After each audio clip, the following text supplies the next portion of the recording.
সূরাতুল মুমিনুন এটি এমন একটি সূরা,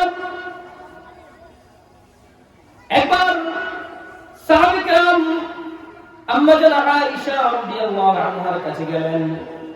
যাওয়ার পরে তারা আম্মা জান আয়েশা রাদিয়াল্লাহু আনহার কাছে প্রশ্ন করলেন, ওগো আম্মা জান আয়েশা রাদিয়াল্লাহু আনহা, কাইফা কানা খুলুকুন নবী সাল্লাল্লাহু আলাইহি ওয়াসাল্লাম, আমাদেরকে একটু বলুন আমাদের প্রাণ প্রিয় নবী, সবাই বলেন সাল্লাল্লাহু আলাইহি ওয়াসাল্লামের চরিত্রটা কেমন ছিল।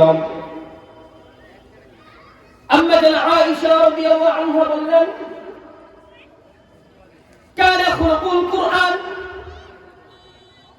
তোমরা কি কুরআন পড়ো না? পুরো কোরআনটাই হলো আমার নবীর চরিত্র। আল্লাহু আকবার, পুরো কোরআনটাই হলো আমার নবীর চরিত্র। সুবহানাল্লাহ। এবার সাহাবাকে বাবা জিজ্ঞেস করলেন,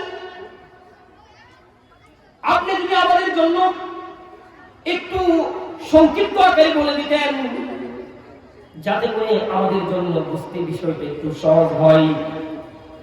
এবার আম্মা জান আয়েশা রাদিয়াল্লাহু আনহা বললেন, তোমরা কি সূরাতুল মুমিনুনের প্রথম দিকের আয়াতগুলো পাঠ করনি, তেলাওয়াত করনি? সূরাতুল মুমিনুনের প্রথম দিকের আয়াতগুলোর মধ্যে যে গুণাবলী রয়েছে, এই সমস্ত গুণাবলীগুলো আমার নবীর মাঝে বিদ্যমান রয়েছে।